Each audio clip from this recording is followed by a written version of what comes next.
ada 4 prinsip: holistik, kontekstual, berpusat pada peserta didik, dan eksploratif.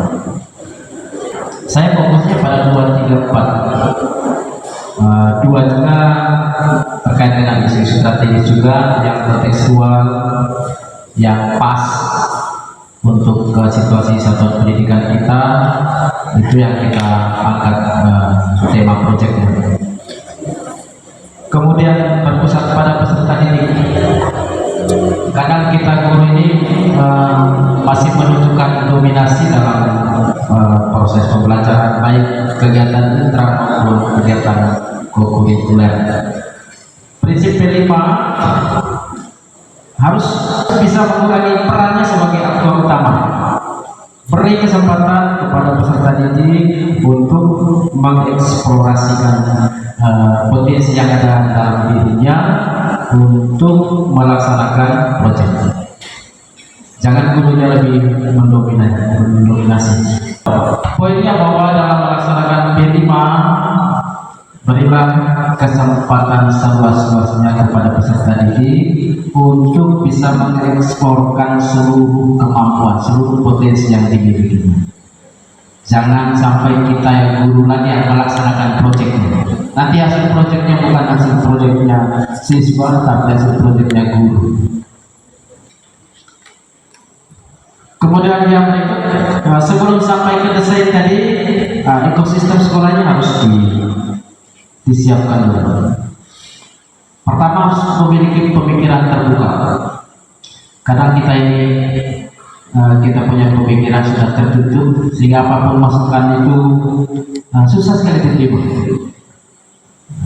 Kalau seperti itu, ekosistemnya belum siap untuk melaksanakan P5. Maka guru pimpinan satuan pendidikan harus bekerja sama, berkolaborasi, berdiskusi, membuka pikirannya, membuka hatinya untuk menerima perubahan. Senang mempelajari hal baru. Tugas kita guru ini adalah agen perubahan. Maka kalau ada hal baru, ya kita pertama yang menjadi agen, orang pertama yang bisa memperbaikinya, merubahnya. Kemudian kolaboratif. Tidak sedikit juga dalam komunitas tidak ada kerjasama yang baik. Misalnya kepala sekolah berjalan sendirian, rekan-rekan guru juga berjalan sendirian, tidak berpikiran untuk baik, tidak ada kerjasama, akhirnya proyek tidak bisa berjalan dengan baik. Saya sampai pada peran kepala sekolah dalam mendesain P5.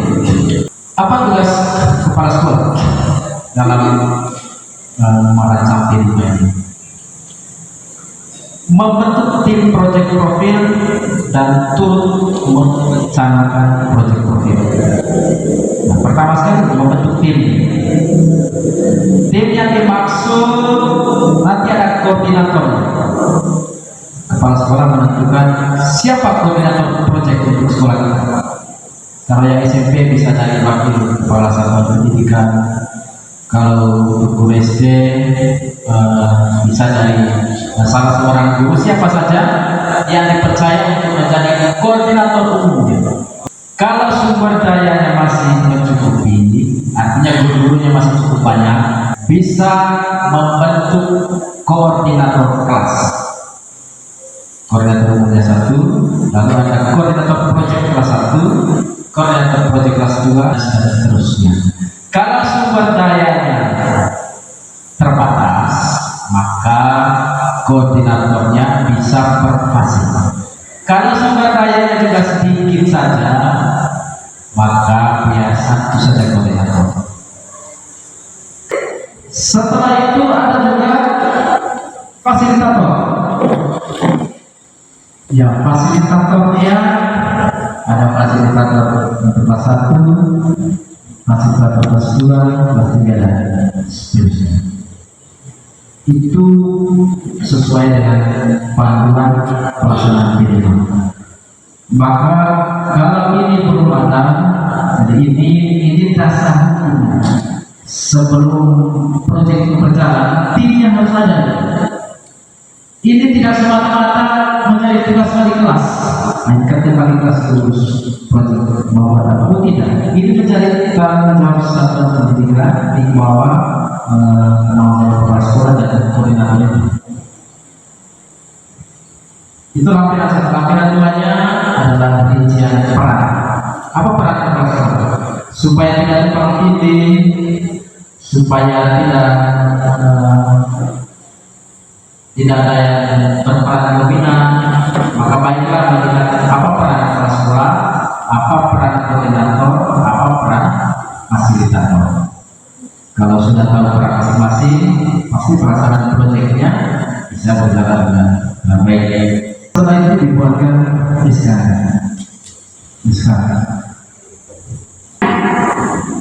Belajar Pancasila 1, 2, 3. Belajar Pancasila beriman dan bertakwa pada Tuhan yang Esa dan berakhlak mulia, berkebudayaan global, gotong royong mandiri, kreatif dan benar kritis. Terima kasih, silakan duduk kembali. Seperti yang disampaikan oleh Pak Hippo tadi, materi berikutnya saya bawakan yaitu bagaimana kita mengidentifikasi isu atau krisis yang terjadi di sekitar lingkungan Bapak Ibu atau juga khususnya di sekolah Bapak Ibu. Identifikasi awal siapa satuan pendidikan dalam melaksanakan proyek penguatan komunitas Pancasila. Tentunya kita tahu bahwa P5 itu bukan nol. Jadi P5 dasarnya guru harus sudah tahu melaksanakan pembelajaran proyek atau project based learning. Mari kita lihat bagaimana cara kita untuk memposisikan diri kita. Sifat tahapan posisi kita dalam kemampuan mengidentifikasi kemampuan awal satuan pendidikan. Perkenalkan, saya Zakia dari SDN Buse dan saya di sini mewakili teman-teman saya dari SDN Buse dan SDN Pela. Baik, ini adalah hasil diskusi kelompok kami terkait dengan LK1 untuk merancang modul identifikasi. Masyarakat sekitar SDN Buse dan SDN Pela adalah masyarakat dengan dominan bekerja sebagai petani, baik mengelola sawah maupun perkebunan. Sementara itu sekolah SDN Buse sendiri adalah sekolah yang berada di lingkungan yang memiliki lahan yang sangat luas.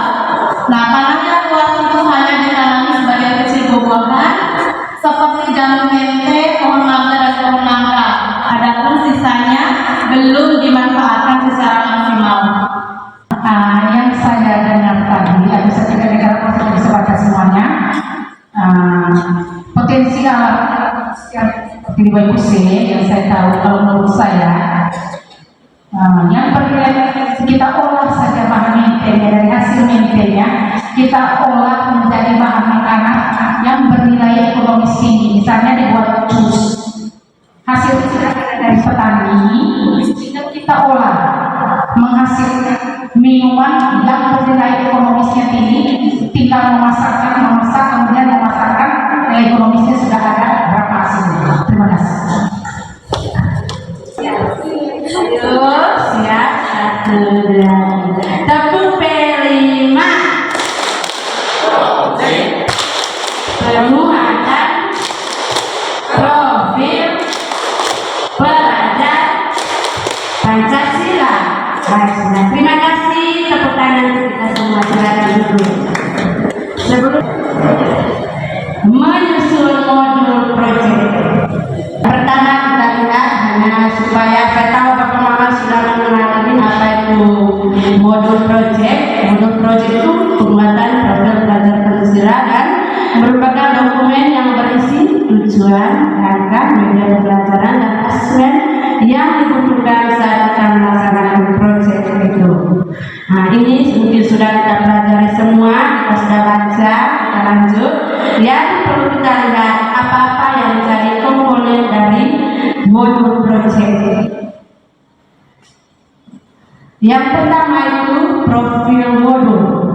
Nah, di situ ada tema, topik, topik atau judul modulnya dan fase jenjang sasarannya. Ya, modul itu untuk fase A atau fase B, dan bisa juga di situ ditambahkan kelas, ya kelas 1 atau kelas 2. Yang kedua,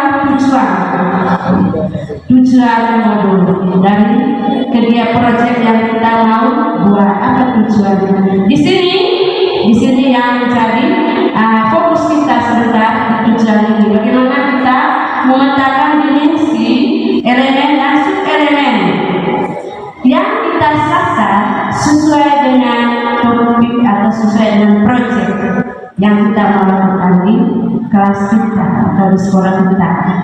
Yang ketiga, aktivitas. Aktivitas ini ada tahap-tahapnya. Di situ nanti ada pengenalan, kontekstual, aksi. Yang keempat itu asesmen. Asesmen itu tadi yang sudah kita bahas di tujuan. Asesmennya kita ambil itu tadi. Penilaiannya untuk dimensi yang sasar, bukan asesmen dalam bentuk lain lagi. Tapi saya ingin sampai kepada Pak Kaus. Coba kita sedikit saja, 1 menit. Itu modul tadi, yang tujuan ya. Nah, saya masih bingung-bingung. Begini Bapak Ibu, yang gotong royong ini dengan pandangan kritis, Bapak Ibu sudah dapat identifikasikan. Nah, ini dari mana kerjasama? Ini dari mana? Itu Bapak Ibu baca di subelemen dan elemen pada panduan dari pemerintah. Itu bukan kita yang buat ini.